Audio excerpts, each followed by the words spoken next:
আসসালামু আলাইকুম প্রিয় দর্শক, অন্য মঞ্চের আলাপ চাইতায় আপনাদের সকলকে আমন্ত্রণ জানাচ্ছি। তারেক রহমানের নেতৃত্বাধীন বিএনপি নিষেধাজ্ঞার বিষয়ে তাদের অবস্থানের নমুনাও কিন্তু রাজনৈতিক মাঠে এই ভয়াবহ একটা বিভক্তির পরিবেশেও কিন্তু অটল থেকেছেন। আওয়ামী লীগের রাজনৈতিক নিষেধাজ্ঞার বিষয়টি কি তাহলে তারেক রহমান ক্ষমতায় এলে সত্যিই তুলে নেবেন? শেখ হাসিনা যে আহ্বান তাকে জানিয়েছেন, এই যে শেখ হাসিনা বলে বসলেন তারেক রহমান যদি ক্ষমতায় আসেন আমি আহ্বান জানাবো, এটাই কি শেখ হাসিনা, তারেক রহমান, আওয়ামী লীগ, বিএনপি এবং ভারত সরকার, আমেরিকার সরকার, মার্কিন যুক্তরাষ্ট্র, সেনাবাহিনী তাদের মধ্যে আলাপচারিতার ফল? বিএনপির চেয়ারম্যান তারেক রহমান বাংলাদেশে ফেরবার ব্যবস্থা করতে পারবার পর থেকেই এই প্রচারণাটা চলে আসছিল যে তারেক রহমান বাংলাদেশে ফেরার এক রকমের সমর্থন পেয়েছেন ভারত সরকারের কাছ থেকে, আমেরিকার কাছ থেকে, বাংলাদেশ সেনাবাহিনীর কাছ থেকেও, এই কথার ভিত্তিতে বা এই প্রতিশ্রুতির ভিত্তিতে যে তিনি বাংলাদেশে একটা অন্তর্ভুক্তিমূলক রাজনৈতিক পরিবেশ সৃষ্টি করবেন। বিশেষভাবে ভারতের সঙ্গে বিএনপির সখ্যতার ভিত্তি হয়ে উঠেছে বাংলাদেশের রাজনীতিতে আওয়ামী লীগকে আবারও ফিরিয়ে আনার বা আওয়ামী লীগের রাজনৈতিক কার্যক্রমে যে নিষেধাজ্ঞা আছে সেটা তুলে নিতে তারেক রহমানের সক্রিয়তার বিষয়টি, সেটা একরকম ভারতে বাংলাদেশে দুতরফেই বারবার আলোচিত হচ্ছিল। তারেক রহমানের বিরুদ্ধে নির্বাচনী প্রচারণার সময় মানে জামায়াতে ইসলামী তাদের মূল প্রতিদ্বন্দ্বী, তার নেতা সৈয়দ মোহাম্মদ তাহের তো বিভিন্ন নির্বাচনী প্রচারণায় বলেই বেড়াচ্ছেন যে ভারতের সঙ্গে ৩ চুক্তি করে তারেক রহমান বাংলাদেশে ফিরেছেন। তার প্রথম চুক্তিটি হচ্ছে এই যে তিনি বাংলাদেশে ফ্যাসিবাদীদের পুনর্বাসন করবেন, মানে বাংলাদেশে তিনি আওয়ামী রাজনীতির আবারও প্রবেশাধিকার দেবেন, তাদেরকে পুনর্বাসিত করবেন। এরপর বিএনপি এ ধরনের চুক্তির কোনো ভিত্তি নেই, জামায়াতে ইসলামী মিথ্যা প্রচারণা করছে বলে প্রতিবাদ জানালেও এই আলাপটা থামেনি। এমনকি ভারতের পররাষ্ট্র মন্ত্রণালয়ের মুখপাত্র রণধীর জয়সওয়াল তিনি যখন নিয়মিত ব্রিফিং এ এসেছেন তখন ভারতীয় সাংবাদিকরা তারেক রহমান ফেরবার পরপরই তাকে প্রশ্ন করেছিলেন যে ভারত নাকি তারেক রহমানকে দেশে ফিরতে সমর্থন দিয়েছে, এ কথাটা কি সত্যি? তারপর তো পানি আরো গড়িয়েছে। ভারতের সঙ্গে তারেক রহমানের ঘনিষ্ঠতা যে বেড়েছে তার প্রমাণ বুঝতে বাকি থাকেনি যখন বাংলাদেশের সাবেক প্রধানমন্ত্রী তারেক রহমানের মা খালেদা জিয়ার মৃত্যুর পর ভারতের পররাষ্ট্রমন্ত্রী এস জয়শঙ্কর ঢাকায় এসেছেন, প্রধানমন্ত্রী মোদী শোক বার্তা দিয়েছেন, আর সর্বশেষ ভারতের সংসদে শোক প্রস্তাব পাঠ হয়েছে, নীরবতা পালন হয়েছে খালেদা জিয়ার শোকে।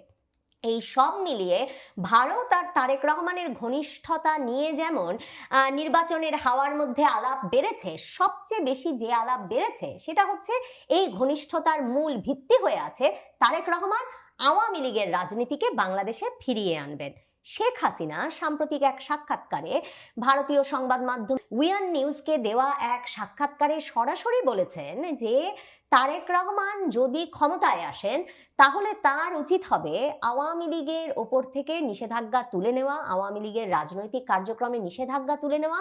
কারণ শেখ হাসিনা তারেক রহমানকে বলছেন যে একটা কার্যকর বিরোধী দল ছাড়া গণতন্ত্র শক্তিশালী হতে পারে না এবং আওয়ামী লীগ প্রস্তুত একটা কার্যকর বিরোধী দলের ভূমিকা পালন করতে। শেখ হাসিনা উইয়ান নিউজের ওই সাক্ষাৎকারে, যে সাক্ষাৎকারে তাকে প্রশ্ন করা হয়েছিল যে তারেক রহমান আর বিএনপিকে কি বিশ্বাস করা যায়, তখন তিনি একদিকে যেমন বলেছেন তারেক রহমান জনগণের টাকা লুটপাট করে লন্ডনে আরামে নির্বাসনে 17 বছর কাটিয়ে এখন একটা ভালো সময়ে দেশে ফিরে এসেছেন, তিনি যেমন বলেছেন যে বিএনপি সুযোগ পেলেই খুব স্বল্পমেয়াদী লাভের জন্যও চরমপন্থীদের সঙ্গে হাত মিলিয়ে ফেলতে পারে, সেটাই বিএনপিকে নিয়ে তার সবচেয়ে বেশি শঙ্কা। এই সব কথা যেমন তিনি বলেছেন, তেমনি Sheikh Hasina I would urge them to, মানে আমি বিএনপির প্রতি, তারেক রহমানের প্রতি আহ্বান জানাবো যে সংসদীয় গণতন্ত্র পুনঃপ্রতিষ্ঠায় আবারও ফিরিয়ে আনতে যাতে আওয়ামী লীগের ওপর থেকে নিষেধাজ্ঞা তুলে নেওয়া হয়।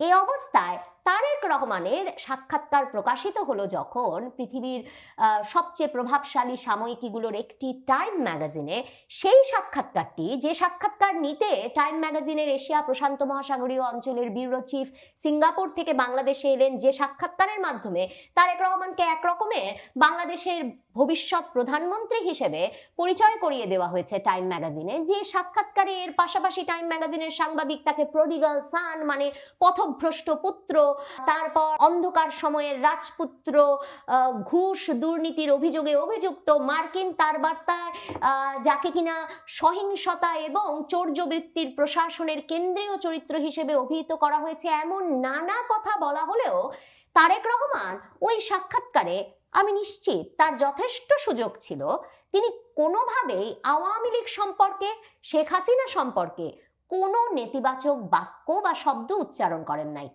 তারেক রহমানকে প্রশ্ন করা হয়েছিল তার বিরুদ্ধে দুর্নীতির এত এত অভিযোগ, যেই অভিযোগে তিনি ১/১১ সরকারের সময় চরম নির্যাতনের শিকার হয়েছিলেন, সে প্রসঙ্গে তারেক রহমান সোজাসুজি উত্তর দিয়েছেন যে অন্তর্বর্তীকালীন সরকার এসে সেই সব অভিযোগ খারিজ করে দিয়েছে, কাজেই তিনি সেসব অভিযোগ প্রত্যাখ্যান করেন।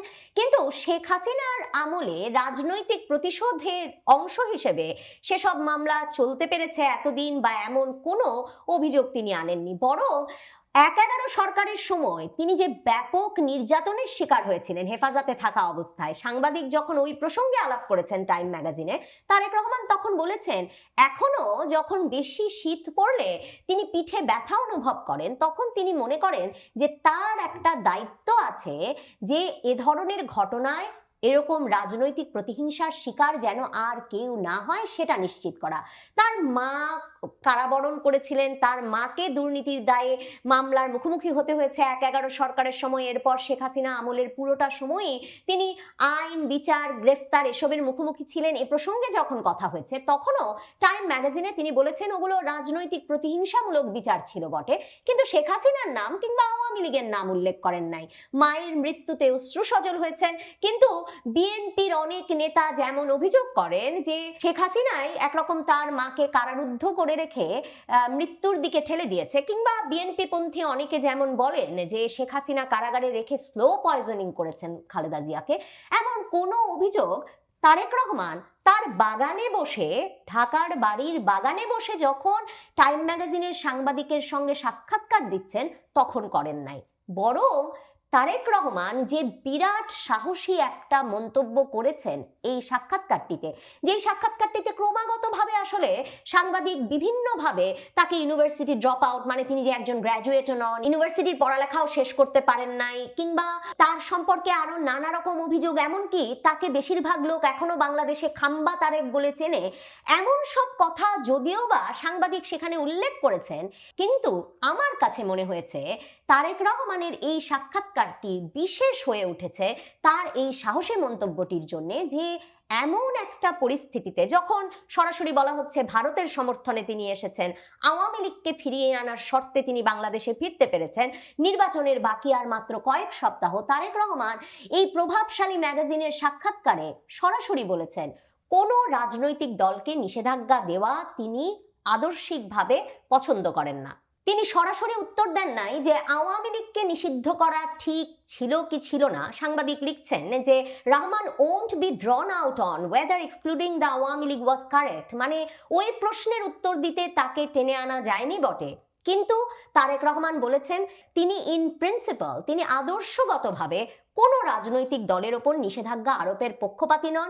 তিনি বলেছেন যে আজকে যদি আপনি একটা রাজনৈতিক দল নিষিদ্ধ করেন, তাহলে কি গ্যারান্টি আছে, কি নিশ্চয়তা আছে যে আগামীকাল আপনি আমার দলকে নিষেধ করবেন না? কাজেই তারেক রহমান বলেছেন অবশ্যই যদি কোনো ব্যক্তি কোনো অপরাধ করে থাকেন তাকে তার বিচারের মুখোমুখি হতে হবে, they must face the consequences. যদি কেউ অপরাধ করে থাকেন সে অপরাধের বিচার হতে হবে, কিন্তু রাজনৈতিক দলকে ঢালাওভাবে নিষেধাজ্ঞা দেওয়া যাবে না। তারেক রহমানের এই অবস্থান আন্তর্জাতিক সংবাদ মাধ্যমে নিশ্চিতভাবেই মনে করায় যে যেমনভাবে বিএনপি কিন্তু রাস্তায় নামেনি, বিএনপি ছাত্রদল কেউই রাস্তায় নামেনি যখন মে মাসে আওয়ামী লীগ নিষিদ্ধের দাবিতে ডেডলাইন দিয়ে হাসনাত আবদুল্লাহ রাস্তায় নেমে এসেছিলেন, এবং তার সঙ্গে এসে জামায়াতে ইসলামী, ছাত্র শিবির, ইসলামী আন্দোলন বাংলাদেশ, হেফাজতে ইসলাম বাংলাদেশ সহ ইসলামপন্থী দলগুলো যুক্ত হয়েছিল। বিএনপি কিন্তু তখন আনুষ্ঠানিকভাবে রাস্তায় নামেনি। সরকার আওয়ামী লীগের রাজনৈতিক কর্মকাণ্ডে নিষেধাজ্ঞা দেওয়ার পর বিএনপি যদিও সে সিদ্ধান্তকে স্বাগত জানিয়েছিল, কিন্তু বিএনপি কখনো এই দাবি নিজে তোলেনি। আর জাতীয় পার্টি নিষেধাজ্ঞার দাবিতে যখন তারেক রহমানের অত্যন্ত ঘনিষ্ঠ তরুণ নেতা নুরুল হক নুরু, ভিপি নুরু, গণ অধিকার পরিষদ নেতা, সেই ভিপি নূর আর তার সাধারণ সম্পাদক রাশেদ খান বিরাট মিছিল নিয়ে রাস্তায় নেমে এলেন এবং জাতীয় পার্টি অফিস অভিমুখে ভাঙচুর, অগ্নিসংযোগের দিকে অগ্রসর হলেন, এবং তাদের মিছিলের আকার দেখে এটা বুঝতে অসুবিধা হচ্ছিল না যে নিশ্চিতভাবেই জামায়াতে ইসলামী সহ জনবলে অত্যন্ত শক্তিশালী বিভিন্ন রাজনৈতিক পক্ষ তাদের সঙ্গে যুক্ত হয়েছেন। কিন্তু জাতীয় পার্টি নিষেধাজ্ঞার ওই দাবির সঙ্গে নুরুল হক নুরু কিংবা কোনো দল যে দাবিতে জামায়াতে ইসলামী, জাতীয় নাগরিক পার্টি পরে ডেডলাইন দিয়ে প্রধান উপদেষ্টা ডক্টর মোহাম্মদ ইউনূসের সঙ্গেও সাক্ষাৎ করেন, বিএনপিকে কিন্তু পাশে পাওয়া যায় নাই। বিএনপির মির্জা ফখরুল ইসলাম আলমগীররা নুরুল হক নুরুকে জাতীয় পার্টি নিষেধাজ্ঞার দাবিতে রাস্তায় নামার পর, সেনাবাহিনী ব্যাপক প্রহার করার পর যে জরুরি মিটিং যমুনায় ডেকেছিলেন ডক্টর ইউনূস, সেখানে মির্জা ফখরুল ইসলাম আলমগীর গিয়েছিলেন বটে, কিন্তু বেরিয়ে তিনি সংবাদ মাধ্যমকে বলেন যে জাতীয় পার্টি নিষেধাজ্ঞার বিষয়ে তাদের মধ্যে কোনো আলাপ হয় নাই। জাতীয় পার্টি যে এখনো রাজনীতিতে টিকে আছে, নিষেধাজ্ঞায় কবলে পড়ে নাই এবং জাতীয় পার্টি নির্বাচনে অংশ নেওয়ার কথা বলছে, তার একটা বড় কারণ বিএনপির এই পাশে দাঁড়ানো। সেটা কিন্তু জিএম কাদের, শামীম হায়দার পাটোয়ারি সহ জাতীয় পার্টির চেয়ারম্যান, মহাসচিব এরাও স্বীকার করেন। কাজেই তারেক রহমানের নেতৃত্বাধীন বিএনপি নিষেধাজ্ঞার বিষয়ে তাদের অবস্থানের নমুনাও কিন্তু রাজনৈতিক মাঠে এই ভয়াবহ একটা বিভক্তির পরিবেশেও কিন্তু অটল থেকেছেন। আওয়ামী লীগের রাজনৈতিক নিষেধাজ্ঞার বিষয়টি কি তাহলে তারেক রহমান ক্ষমতায় এলে সত্যিই তুলে নেবেন?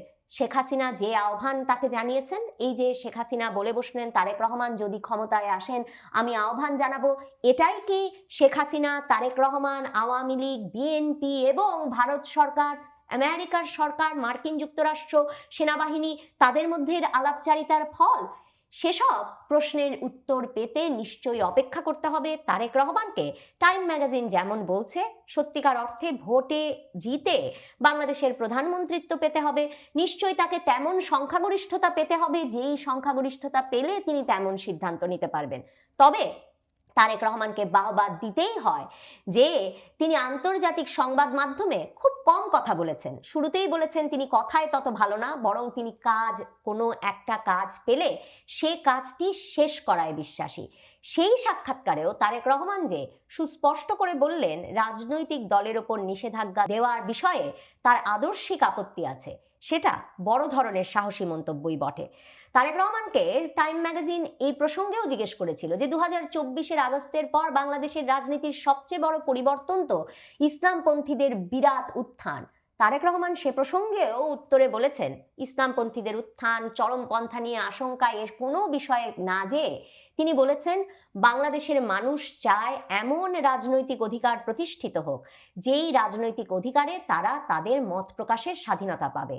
এবং তারেক রহমান বলেছেন সকল মানুষের রাজনৈতিক অধিকার প্রতিষ্ঠায় আমাদেরকে তাই একসঙ্গে কাজ করতে হবে। সকল মানুষ একসঙ্গে এবং সকলের রাজনৈতিক অধিকার প্রতিষ্ঠার এই অঙ্গীকার প্রকাশটিও আমার কাছে খুব তাৎপর্যপূর্ণ মনে হয়।